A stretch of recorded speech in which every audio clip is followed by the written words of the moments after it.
서울동안교회를 중심으로 메신저 뉴스 10개 교회들이 함께하는 동일선 교회가 인도와 함께 대표적인 힌두교의 나라 인도네시아에서 선교 기적을 이뤄내고 있습니다. 인도네시아는 200년 이상 네덜란드의 식민 지배 아래서 네덜란드 선교사들이 복음을 전파했지만 식민 지배에 대한 반감으로 인하여 복음 전도가 실패할 수밖에 없었습니다. 그런 인도네시아에서 같은 식민 지배의 아픈 역사를 가진 한국의 선교사들이 서구인들이 실패한 복음 전도에 성공하고 있는 것은 주님의 뜻하심이라고 믿습니다.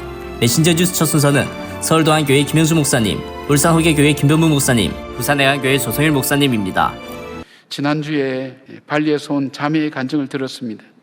자신은 힌두였다고 고백함으로 시작한 간증은 어떻게 주님을 알게 되었는지 설명합니다. 자기가 공부하고 불안하고 두려운 중에 있는데 봉사 갔던 우리 청년들이 그 자매와 대화하면서 예수를 믿어보라고, 교회에 나와보라고, 그에게 들었던 그 음성이 바로 하나님의 음성이었고, 그래서 교회를 나가게 되었고, 기쁨으로 맞이해놓은 그 사람 통해서 신앙생활에 한 걸음 한 걸음 가까이 가게 되었다고 합니다. 여러분, 선교에 대해서 고민을 많이 했어요. 동tem으로 했다가 대대적으로 하도록 인프라 구축 다 해놨는데 선교사 한 사람 때문에 접어야 되는 그 심정. 작년에 하나님께서 그걸 깨닫게 해주셨어요. 대전제일교회 김철일 목사님 통해서. 이 동티모르는 네덜란드의 지배를 받았기 때문에 80 내지 90%가 가톨릭 신자라는 거예요.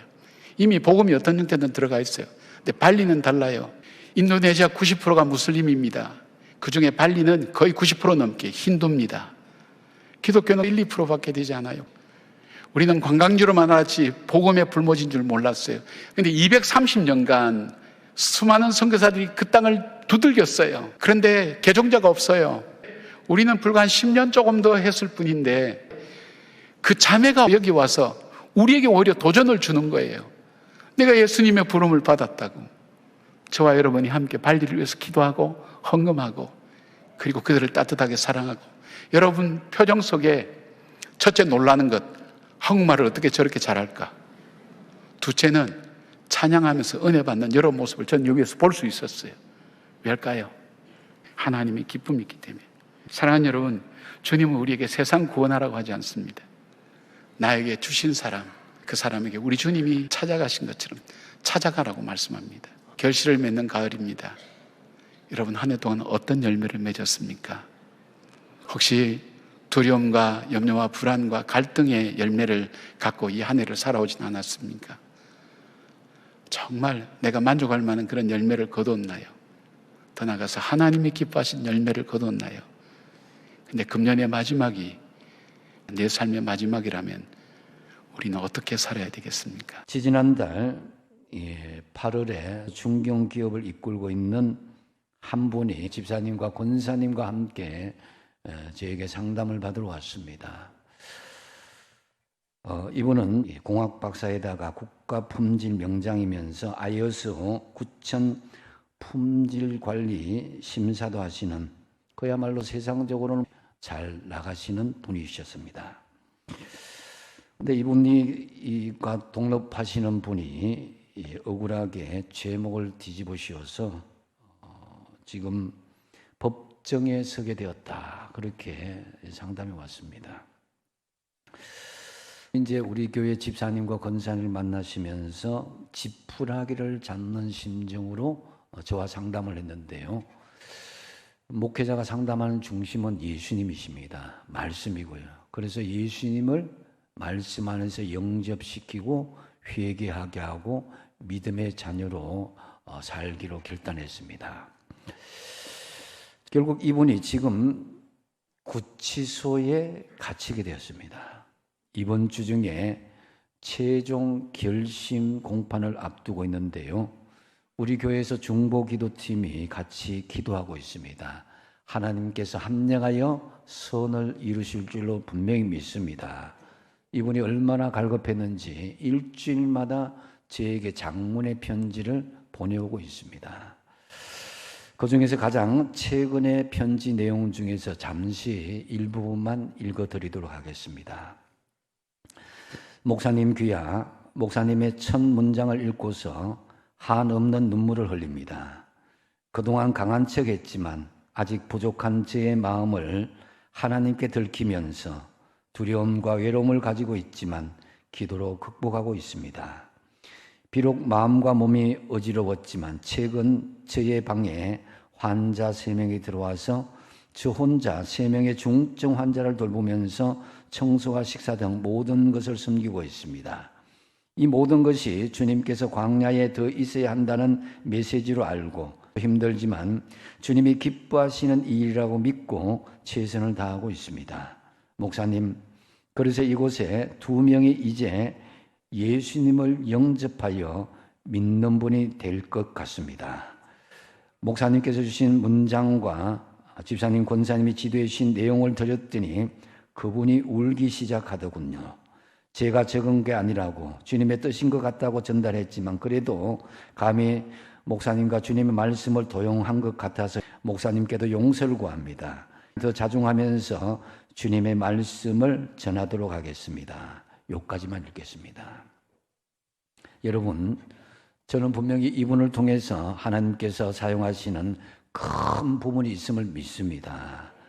어떻게 예수님을 금방 영접한 사람이 너무나도 억울한 사정으로 감옥에 갇혔는데 이렇게 다른 사람에게 복음을 전도하며 그 사람을 구원시킬 수 있는 통로가 될 수 있단 말입니까? 사람의 힘으로는 할 수 없습니다. 하나님께서 그분을 사용하시다는 것을 알 수가 있습니다.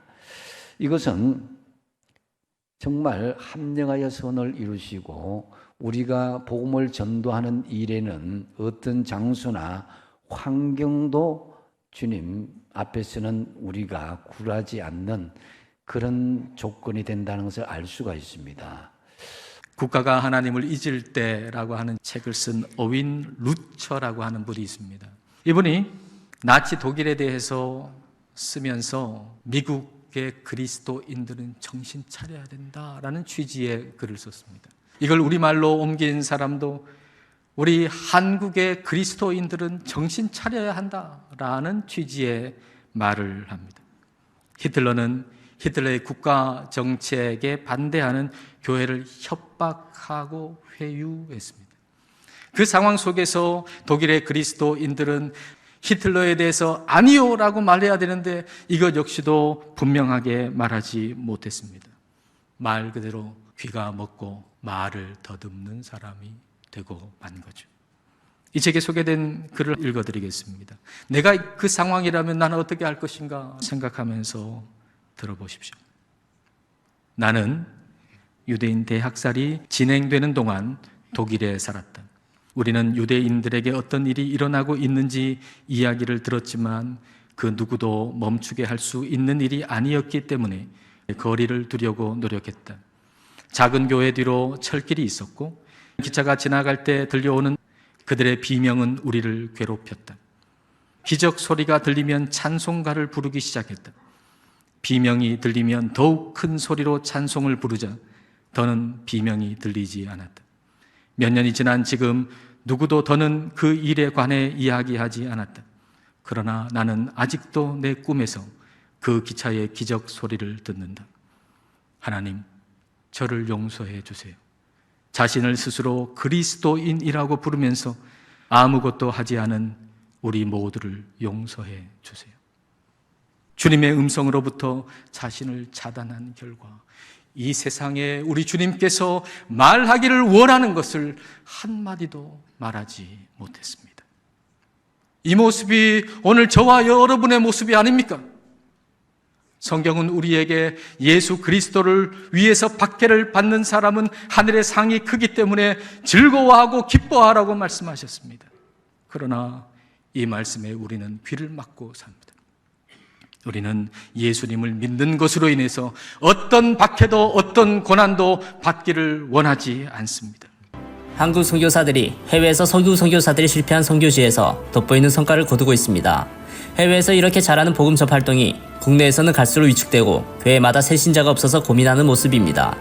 국내가 부실해지면 신세대 박송 선교사 부족으로 인하여 해외 선교도 지속적인 성공을 거두기가 힘들게 마련입니다. 메신저 뉴스 두 번째는 부산 진교회 신충 목사님, 남양주 변해동안교회 나가임 목사님, 고양 삼성교회 김영선 목사님으로 이어집니다. 교수님이 학생들을 대상으로 해서 사랑에 대해서 설문조사를 하게 되었다고 합니다. 첫 번째 질문입니다. 사랑하는 두 남녀가 있었습니다. 여인은 아름다운 미모를 갖고 있었는데 사고로 미모가 사라졌습니다. 남자는 그 여자를 계속 사랑할까요? 두 번째 질문. 사랑하는 두 남녀가 있었습니다. 남자는 백만장자였습니다. 하지만 회사가 파산해 빈털터리가 되었습니다. 여자는 그 남자를 계속 사랑할까요? 나온 설문의 결과는 이러하였습니다. 첫 번째 질문, 미모를 잃어버린 여성에 대한 것. A.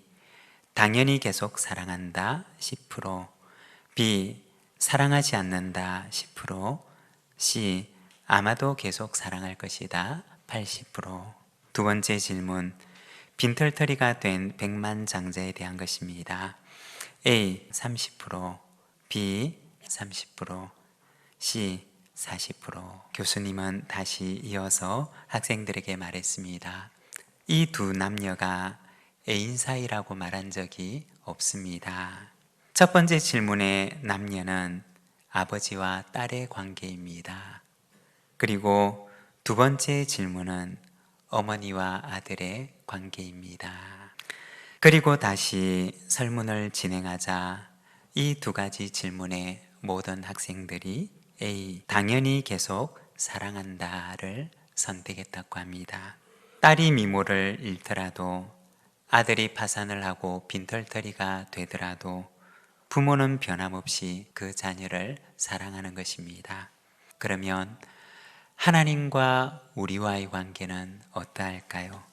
성경은 하나님은 사랑이시라고 말씀을 합니다.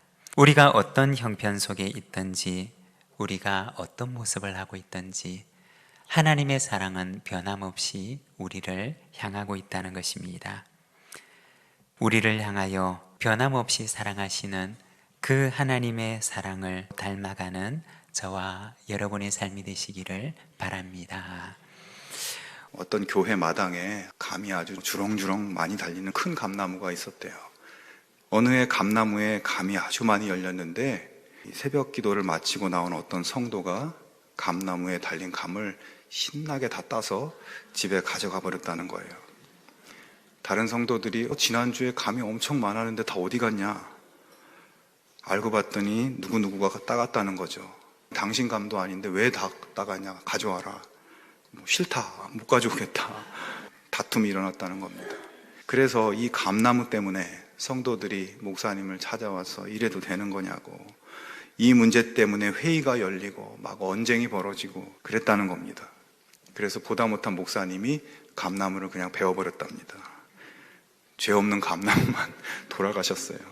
우리의 삶에 열매들이 있다면 그 열매가 내 것이 아니고 하나님의 선물로 나에게 있는 것입니다.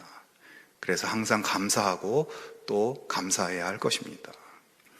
우리는 모두 이 땅의 삶을 살다가 어느 날 우리 인생의 추수기를 맞이할 것입니다. 농부이신 하나님 앞에서 우리의 열매를 드리는 시간이 분명히 올 것입니다. 과연 나에게 하나님이 기뻐하실 열매가 맺혔는가? 내 인격이, 내 언어와 내 삶의 행위가 예수님을 닮았는가? 내가 예수 믿는 부모인데 자녀들에게 존경할 만한 모습을 보이며 살고 있었는가? 예수 믿는 아내이고 예수 믿는 남편인데 배우자에게 존경받을 만한 인격과 언어와 행동을 보이고 있는가? 직장에서, 학교에서, 내가 사는 삶의 자리에서 이웃들에게, 내가 관계 맺는 사람들 앞에서 예수 믿는 사람의 인격과 성품과 삶이 드러나고 있는가? 사람들이 나에게 와서 내가 맺은 예수님의 사랑의 인격의 열매를 맛보면서 그들이 위로와 평안과 생명을 얻는 그런 예수나무의 가지들이 다 될 수 있기를 바랍니다. 여러분, 예수나무에 붙어 살기로 했으면 예수와 친밀해지고 그분의 말씀과 하나가 돼서 예수님의 인격의 열매를 풍성히 맺음으로 사람들을 살리고 하나님께 영광을 돌리고 하나님이 기뻐하시는 하나님 자녀의 축복을 살기를 주님의 이름으로 축원합니다. 여러분 잘 아시는 손양원 목사님의 감사 기도입니다. 첫째, 나 같은 죄인의 혈을 통해서 순교할 자식이 나게 하셨으니 하나님께 감사합니다. 둘째, 허다한 많은 성도 중에서 어찌 이런 보배를 주께서 하필 내게 맡겨주셨는지 주께 감사합니다. 셋째, 삼남 삼녀 중에서도 가장 아름다운 두 아들 장남 차남을 바치게 된 나의 축복을 감사합니다. 넷째, 한 아들의 순교도 귀하다 하거늘 하물며 두 아들의 순교일이요 감사합니다. 다섯째, 예수 믿다가 와석 종신하는 것은 큰 복이라 하거늘 하물며 전도하다 총살 순교 당함을 감사합니다. 여섯째, 미국 가려고 준비하던 내 아들 미국보다 더 좋은 천국 갔으니 내 마음 안심되어 감사합니다.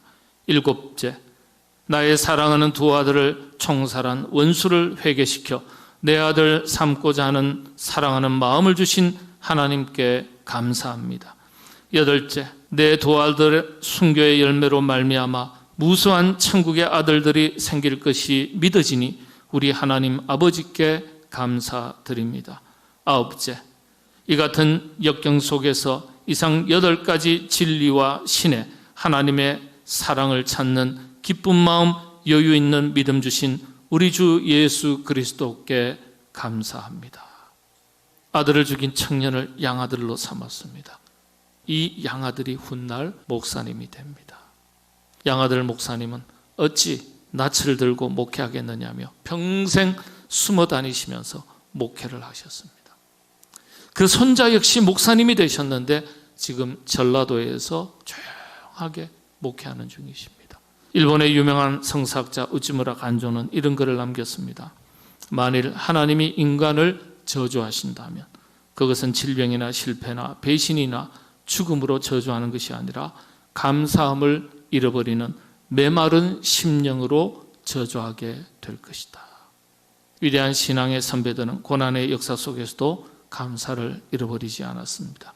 이것이 기독교가 가지는 힘입니다. 해외의 선교 성공과 선교사들의 열심과 열정을 국내에 이식하는 수술을 서둘러야 하겠습니다.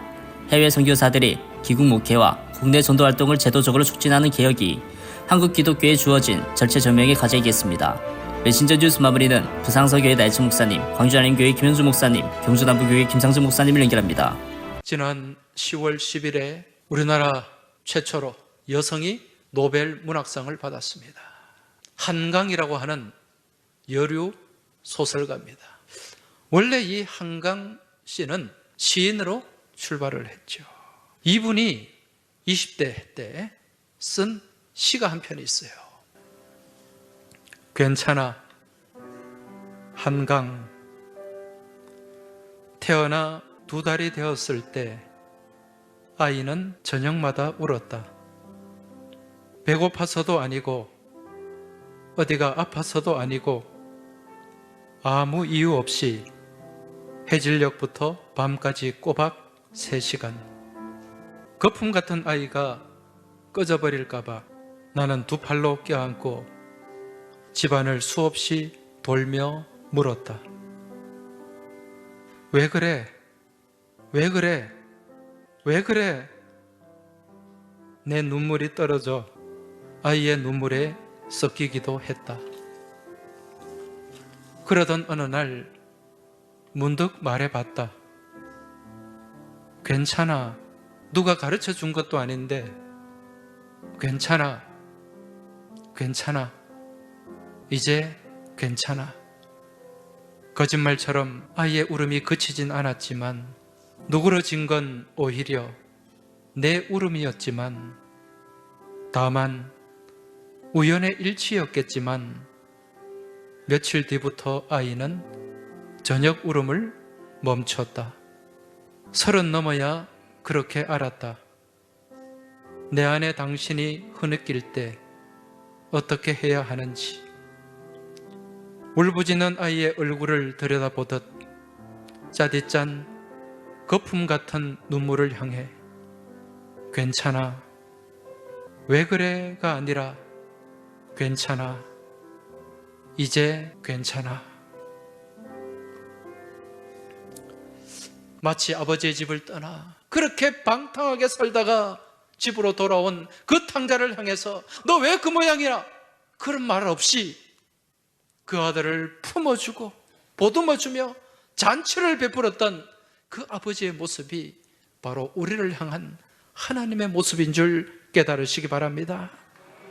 우리 교회 출신 김현승 시인의 가을의 기도로 시작하도록 하겠습니다. 가을에는 기도하게 하소서, 낙엽들이 지는 때를 기다려 내게 주신 겸허한 모국어로 나를 채우소서. 가을에는 사랑하게 하소서, 오직 한 사람을 택하게 하소서. 가장 아름다운 열매를 위하여 이 비옥한 시간을 가꾸게 하소서. 가을에는 호홀로 있게 하소서. 나의 영혼 굽이치는 바다와 백합의 골짜기를 지나 마른 나뭇가지 위에 다다른 까마귀 같이. 우리는 역사를 잊은 나라에게 미래는 없다라는 말을 자주 듣습니다. 오늘 말씀 속에서는 정반대로 과거 일을 기억하지 말라, 잊어버리라 라고 말씀하세요. 너희는 이전 일을 기억하지 말며 옛날 일을 생각하지 말라. 하나님은 이스라엘 백성에게 과거 일을 기억하지 말고 잊어버리라고 말씀하시는데, 그 이유는 뭐냐? 이스라엘 백성이 장차 하나님이 행하실 새 일에 집중하도록 하시기 위해서 그래요. 과거의 큰 기적 때문에, 이사야 선지자의 예언이 작고 시시하게 들리기 때문에 그래요. 그런 마음을 가지고 있으면 장차 하나님이 행하실 새 일을 알지 못해요. 쉽게 말씀드릴게요. 뭐냐면 120년 광주 양림교회 역사 있어요. 다 해봤어. 옛날에 아동부가 옛날에 200명, 300명, 700명도 나온 적이 있다고 그러고, 청년부 200명. 거기에 매여 있잖아요. 지금 우리 청년부 이제 90명 가까이 나와요. 이 청년부가 귀하게 여기지 않는단 말이야. 과거에 나 기도해봤어. 과거에 나 성경 공부해봤어. 나 과거에 구역 모임 해봤어. 나 과거에 제자훈련 해봤어. 여기에 얽매여 있는 분들은 지금 제자훈련이 귀하지 않아. 그러면 하나님이 새롭게 행하실 일을 볼 수 없다는 말이에요, 여러분. 오늘 말씀을 통해 하나님께서 이전의 내 삶 속에서 어떻게 일하셨고 어떤 능력을 행하셨는지를 생각해 보시기 바랍니다. 가난했던 내가 부유해지고, 병들었던 내가 건강해지고, 믿음이 연약했던 내가 믿음이 강건해지고, 광주 양림교회가 크게 성장한 교회가 된 것만을 바라보면 과거에 묶여 있고, 옛날에는 그랬는데, 옛날에는 그게 뭐예요? 라떼 아니에요, 라떼. 꼰대 현상이 일어난단 말이에요. 여러분, 광주 양림교회는 120년의 역사를 가지고 있습니다. 그동안 양림교회를 통해 광주에 많은 교회가 생겨났고, 다 헤아릴 수 없는 많은 사람이 구원받았습니다. 많은 기적이 일어났고, 존경하고 본받을 만한 믿음의 선배도 참 많습니다. 그러나 오늘 본문 말씀을 통해 하나님께서 우리에게 말씀하십니다. 너희는 이전 일을 기억하지 말고 옛날 일을 생각하지 말라. 과거 역사에 묶여있지 말고 지금 양림교회 위에 역사하시는 하나님의 능력을 바라보고, 장차 양림교회를 통해 이루실 새 일을 바라보라. 하나님은 말씀하십니다. 이 말씀에 순종해서 과거에 묶여있지 않고 하나님이 이루시는 새 일을 바라보며 기대와 소망을 품을 때, 우리 교회가 이전에 하나님이 일하셨던 오래된 교회가 아니라 여전히 하나님이 일하고 계시고 앞으로도 하나님께서 그렇게 능력을 행하신 새 교회가 될 수 있을 줄로 믿습니다. 출애굽기 3장에서 하나님이 불타는 떨기 나무 가운데 나타나셔서 모세에게 놀라운 사명을 주십니다. 그런데 모세가 5번이나 거절을 하게 됩니다. 여러분은 모세의 모습을 보면 어떤 생각이 듭니까? 우리도 신앙생활을 하다 보면 모세처럼 반응할 때가 참 많았습니다. 집사님, 차정대로 좀 봉사하시지요. 그러면 나 노래 부를 줄 몰라요. 교사로 좀 봉사하시지요. 나는 가르치는 은사가 없어요. 그 자리는 박 집사님이 적합할 것 같아요. 김 집사가 잘할 것 같아요. 모세가 보낼 만한 자를 보내소서 그럽니다. 그 말과 똑같은 겁니다, 여러분. 모세가 불순종한 직접적인 이유입니다. 10절입니다. 모세가 여호와께 아뢰되 오 주여, 나는 본래 말을 잘하지 못하는 자니이다. 주께서 주의 종에게 명령하신 후에도 역시 그러하니 나는 입이 뻣뻣하고 혀가 둔한 자니이다. 모세가 말 더듬이었을까요? 아닙니다. 사도행전 7장 22절에 보시면은 모세가 애굽 사람의 모든 지혜를 배워 그의 말과 하는 일들이 능하더라. 말과 하는 일이 능하다 그랬습니다. 말이 능했다 그랬습니다. 그러면은 이 말이 무슨 뜻일까요? 모세는 40년간 이집트에서 왕자로 생활했습니다. 갓난 아기 때부터 왕궁에서 자랐기 때문에 입이 뻣뻣하고 입술이 둔합니다. 그렇게 말하는 것입니다. 자, 이스라엘 백성들을 앞에 두고 지금 그 앞으로 나가려고 하니까 두려운 겁니다. 외국 이민자 2세를 보면은 그 나라 말은 잘하는데 한국말은 서툰 것을 보게 됩니다. 지금 모세가 그런 상황입니다. 이스라엘 백성들을 이끌 자신이 없었던 것입니다. 그런데 하나님 보시기에는 충분합니다. 하나님을 신뢰하고 의지하면 하나님께서 그 걸음을 인도하시고 열어주실 것인데 모세가 그건 모르고 계속 거절하고 있는 것입니다. 그렇습니다, 여러분. 내가 잘 할 수 있는 일은 내가 그 일을 하겠다고 났습니다. 그 일을 하면서 하나님 앞에 무릎 꿇고 기도하지도 않습니다. 내가 잘하기 때문에. 그러나 내가 이 일을 맡기에는 부족하다고 느껴지게 되면 우리는 무릎을 꿇을 수밖에 없습니다. 하나님 도와주옵소서. 사람이 약할 때에 하나님의 능력이 임한다 그렇게 말씀하고 있습니다. 자기가 잘하면 하나님의 능력을 구하지 않습니다. 하나님의 능력을 구하지 않는데 하나님의 능력이 어떻게 우리에게 나타나겠습니까? 그런데 내가 연약하여 하나님 앞에 매달릴 때에 하나님의 능력이 온전히 나타나게 되는 것입니다. 그러므로 하나님께서 나에게 무슨 일을 맡기실 때에 하나님 저 못해요, 저 부족해요 이렇게 말하기보다는 하나님이 나를 통하여 하실 일이 있음을 믿고 순종하시기를 바랍니다. 그러면은 하나님의 능력이 온전히 나타나게 됩니다. 아홉 목사님들의 말씀 전체를 들으실 수 있도록 전부 링크해 두었습니다. 아직 메신저 뉴스 구독을 누르지 않은 시청자님이 계시면 지금 구독과 좋아요, 알림 설정 같이 부탁드립니다. 다음 주까지 안녕히 계십시오. 메신저 뉴스 김성욱입니다.